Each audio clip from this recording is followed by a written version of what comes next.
Welcome to the Korea Pro Podcast, your weekly guide to understanding the most pressing and complicated developments shaping South Korea. We're your hosts, Jeongmin Kim, John Lei, and Joon Ha Park of Korea Pro. Go beyond headlines as we explain not just what happened, but also what really matters and why it matters. If you monitor South Korea for work or just trying to keep up, you're in the right place. This is the Korea Pro Podcast. Hello, listeners, and welcome back to another episode of the Korea Pro Podcast. It is Thursday, October 16th. It's a little after 4 p.m. And this week, let's start with China. China sanctioned Hanwha, South Korean conglomerates of 5 U.S. affiliates. Can you walk us through it? Yeah, those 5 U.S. affiliates are all to do with Hanwha Ocean. They are all different affiliate companies that are currently based in the U.S. right now, helping to rebuild America's shipping industry. It's part of the Mazga project. What happened was that China was saying that because of Hanwha Ocean's cooperation with the U.S. government's Section 301 investigations, China was saying that this means that Hanwha is now potentially going to be helping U.S. shipbuilding industries at the expense of China's maritime industry as well. And so because of these different kinds of sanctions that the Commerce Ministry has imposed on Hanwha Ocean, what this does is that it prevents Chinese companies that are dealing with any kinds of, say, rare earth metals, specialty steels, of doing any kind of business with these 5 affiliate companies in the U.S. So this is an extension of what we started discussing last week about Order 61 and 62. Can you walk us through the South Korean responses so far? Okay, so if we are talking about the South Korean government's response, what the presidential office had said was that firstly, it is maintaining communication with China to ensure that this does not cause a lot of damages to South Korean businesses. And the second thing that the presidential office had said was that these 5 affiliate companies don't do a lot of business with China anyway. And so the presidential office was trying to downplay the damages as much as possible. But that being said, all of this specialty steel, it doesn't come out of nowhere. A lot of the specialty steel does come from China. And if Hanwha's 5 American affiliate companies cannot gain access to these specialty steel that is needed for things like turbines, which is a very important part of ships, it's going to really put a dent on Hanwha Ocean's ability to be a significant player in this entire Mazga project. So this puts China's retaliation method from just symbolic to operational, like actual enforcement, it seems. And what is the complication that this puts on Hanwha specifically? Well, what this does is that, okay, you know how the buzzword regarding trade with China used to be decoupling and then it became de-risking? De-risking. Well, now it's not de-risking either. Now it is really, if we want to be accurate about it, it is re-jurisdictionalization. Try to say that real fast 10 times. No, that's a very long word. Yeah, because what this does is that South Korean companies have to obey American rules and Chinese rules. If South Korean companies obey U.S. Section 301 investigations, that puts them in the crosshairs of China's rules. But if South Korean companies obey Chinese rules, that comes into play with U.S. affiliate rules. So the affiliate rules are the ones where the U.S. says that if 50% of any company that businesses export to happen to be owned by entities of interest, those entities that happen to be linked to the Chinese Defense Ministry, then those kinds of sanctions which the U.S. government has imposed on those defense companies will also apply to the companies that are exporting to those companies. And so this causes an entire bifurcation. Now, we have to think about how ironic this is, because what this essentially comes down to is extraterritoriality. Now, when we think of that word... And re-jurisdictionalization? Well, if we think about extraterritoriality, that's such a long word. Now, when we think about that word, extraterritoriality, if for those of us who've been studying Chinese history, when it goes back to the 19th century, it was all about European and Western powers imposing their laws to make it that it comes down to European and Western powers imposing their laws on China. And now in the 21st century, it's the other way around. It's the other way around. China's now imposing those laws to maintain its own regime's interests. And so this is all coming into a big full circle. History is repeating itself. Exactly. And lastly, on this, in an ideal scenario, what can the South Korean government do to respond to this? And in reality, what will it likely do? Well, what it is likely doing is what it is doing right now. South Korea is in no position to go in a confrontational head-on-head with China. That's just not going to happen. And so the South Korean presidential office is doing what it can, saying that it's maintaining communications with Beijing. But in an ideal situation, what would it actually do? There is no ideal situation right now. The only thing the South Korean companies can really do is, as we've mentioned in previous podcast episodes, is for South Korean companies to really segregate and discriminate their supply chains. They have to have one entire supply chain for all of the goods that they plan to export to the United States, and a separate one for exports to China. Speaking of which, head to head, let's discuss Cambodia issue that happened this week. Unlike how South Korea is responding to, or not responding to, China, what happened with Cambodia? South Korean government has been like very, very vocal, and the party's vocal as well, responding to it. What happened, first of all? Right. So there's been quite a number of investigations and repatriations that are in the works following the death of a South Korean student from torture. University student, right? University student. I believe it was Cambodia's Kampot province. And then South Korea's presidential office and also the two parties, or the two major parties, the ruling Democratic Party and the opposition People Power Party, they've been quite vocal in making sure that South Korean nationals' basic safety is required and also protected by the government. The government has answered. The government will be, or has already sent as of yesterday, Wednesday, a joint task force headed by Gina Kim, the second deputy vice minister of foreign affairs, to Cambodia's Phnom Penh. And they're trying to look to secure the return of quite a number of South Korean citizens who are still held in Cambodia. So what's going on here? So there was this death that made it into the headlines, and then investigating further, there were more South Koreans found that were missing in Cambodia. Right. So this is not a new issue. It's only a new issue because the media has actually picked up on it based on what the political ground is saying. However, it's an issue that has been going on for quite some time. I believe it's been going on ever since the start of the Lee Jae-myung presidency, and even before that.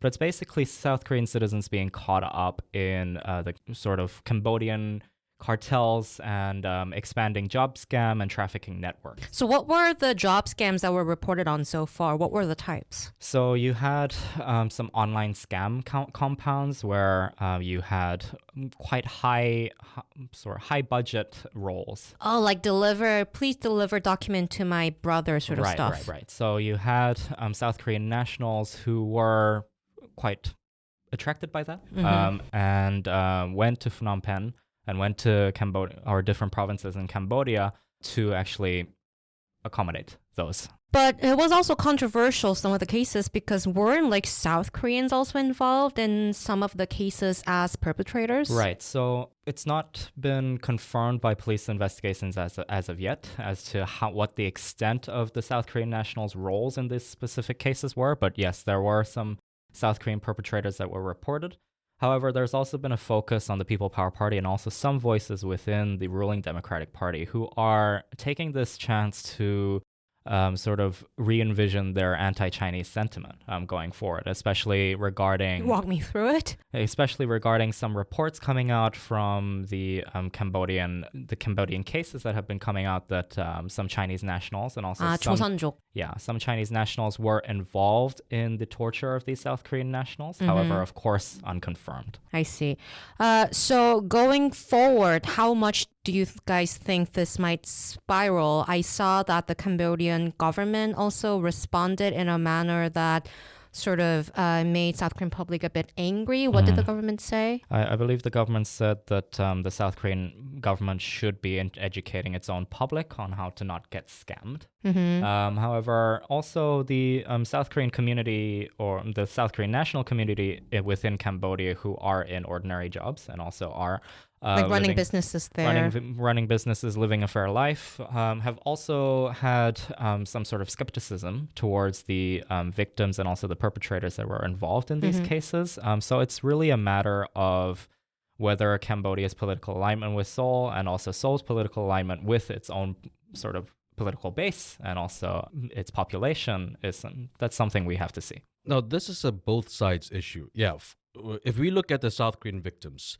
this 22-year-old kid who just got killed, something tells me that this kid did not come from a rich family. If you are the type of person who sees a job opportunity from Cambodia that says they were going to pay you a lot of money, something tells me that this kid did not really have a lot of job opportunities in Korea. And so these victims who end up going to Cambodia, who had gotten scammed, these are not typical people who are living comfortable lives. And so we understand that side, but we also have to understand where Cambodia is coming from. And that's as far as the Cambodian government, that is. And that's because, sure, all of these scams and people going missing and getting kidnapped has entered South Korean headlines over the past week. But for Cambodia, this has been in the headlines for a long time. Maybe a year or two ago, that these headlines went international when Malaysian citizens went missing in Cambodia as well. Yeah. And so when all of this have been going on for years, and this is not an unknown quantity, and the South Korean government is now making a big deal out of its missing citizens, the Cambodian government is sort of justified in saying, were you born just yesterday? Why did you not know about this? So I think this is like less of a case where like which country, like which government is at fault or anything. Yeah. But it's just that something we have to keep an eye on, whether there are more victims, like more missing persons and whatnot. Let's move back to business-related matter. Samsung's Q3 earnings. This was a surprise. Yes and no. It was a surprise only if we compare Samsung's third quarter earnings to the second quarter earnings. The second quarter earnings, as I've covered in a separate piece that I had written for Korea Pro, was dismal. And so for this particular quarter, for this third quarter, Samsung reported an $8.5 billion operating profit from July to September. What led the sales? Oh, that's the whole thing.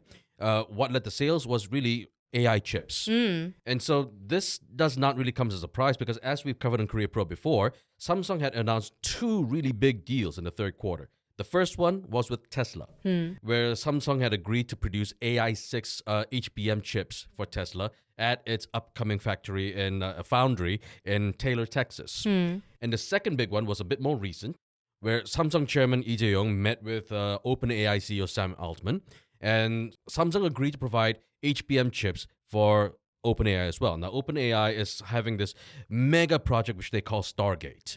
This is going to be a mega data center. It's about $500 billion worth of chips that are all going into this mega cluster. And so, of course, Samsung is not going to be the only player in this mega cluster, but because Samsung is now officially part of this project, Samsung has now gotten a lot of new orders for a lot of these AI chips. Now, in the past, what Samsung had relied on was this cyclical turn in cell phones, in smartphones. Demand would go up and down, and anytime it went up, Samsung was able to reap a lot of profits. But now, because of all this competition from Chinese companies like Huawei, Samsung cannot take advantage of that. Now it needs to rely on HBM chips. And because of all this demand that it got from Tesla and OpenAI, this was what allowed operating profits to really jump up by 158%. If I remember correctly, when Samsung Electronics sort of struggled in quarter two and quarter one as well, that was when they failed to sell the HBM3E, the fifth generation one to NVIDIA. Yes. And then SK Hynix won, right? SK Hynix won that, and SK Hynix is still beating Samsung when it comes to HBM chips. Yes, Samsung has recovered a lot of its operating profits, but when it comes to leading the market, Samsung is still trailing behind SK Hynix. Looking to stay informed about South Korea's fast-evolving political, business and cultural landscape? Join us on Korea Pro, the go-to resource for in-depth analysis expertly curated by top-tier professionals. And now you can pick the membership level that best suits your needs, thanks to our new subscription packages. Starting at just $199 annually, you can access daily analysis and our weekly podcast. Or try our premium membership package, which offers additional perks such as executive briefings, monthly reports and forecasts, networking receptions and event opportunities, as well as much, much more. To find the best fit for you, just head to signup.koreapro.org and become a member today. Weeks ahead, we are approaching APEC Indeed. week. So all the headlines are focusing on whether Trump will come, when Trump will come, what Trump will do, where Trump will go. We're hearing a bunch of stuff from sources as well. But let's stick to what we know so far publicly. What's the plan so far that's announced? Right. So the presidential office just announced a couple or close to an hour ago that Trump will be coming to Korea on the 29th of October, and he'll be staying for 2 days. They said Korea, not Gyeongju, right? Right. So it's not decided yet whether he will be attending the APEC summit or heading to Gyeongju or doing God knows what in Korea. Just quickly to interject, John, what was the thing where Xi and Trump had a beef and Trump was talking about APEC? What this came down to was Order 6162, which we talked about last week. When China started to have export restrictions for rare earth metals, Donald Trump went on Truth Social and started posting a lot of stuff online. One thing that he said was that he is going to impose 100% tariffs on China. Now, eventually, he backtracked just in time for markets to open on Monday. Eventually, what Donald Trump said that the U.S. is going to impose tariffs on Chinese cooking oil in response to China's rare earth exports. Oh, do not touch cooking oil, man, for Asians. Well, yeah, obviously the Jeongmin High is quaking in his boots regarding Trump's retaliation. But yeah, that's what Donald Trump had said. But just today, just several hours ago, Donald Trump said during a TV interview that the United States is now in the middle of a quote-unquote trade war with China. But at the same time, we have to mention that Donald Trump, as usual, being the man that he is, caveated by saying that he and Xi Jinping have a positive and friendly relationship. Haha. Exactly. We're not quite sure if that feeling is reciprocated by Xi Jinping, but that's what Donald Trump was saying. Speaking of whom, are there any official public plan for Xi to visit Not when? as of yet. That's whether? been announced by Beijing. Of course, Xi is expected to come to APEC as announced by the South Korean Foreign Minister or as expected by the South Korean Foreign Ministry, but no dates have yet been confirmed.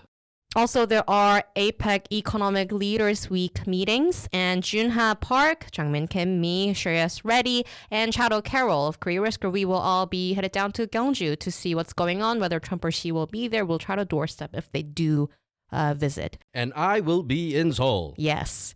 And next up, the national audits are continuing? Yes, so they're set to continue on next week. They started Monday this week, and they'll go all the way until the end of this month. So next week, the things to look out for will be the defense sector, where the ROK Army, Navy, and Air Force headquarters will be audited on the 23rd and 24th. In the judiciary sector, you'll have top prosecutors' offices that will be dogged down by the DP and or protected by the PPP during those audits on the 23rd, and also the Environment Ministry, or the new name, Ministry of Climate, Energy, and Environment. These offices will be audited on the 21st. And there are like basically hundreds of hours of meeting ahead of us next week with the audits, and to make sure that you don't waste time listening to them or read too much about that, Joon Ha will be monitoring that for you, and if there's anything important, he will write about that. Lucky me. And there is ADEX going on, the South Korean version of the Arms Expo. Yeah, so it'll be happening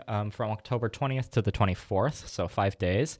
And it will feature South Korea's top defense industry manufacturers, LIG Next One, Hanwha Systems, what have you, and also arms export hopefuls for the United States and also Israel participating from around the world.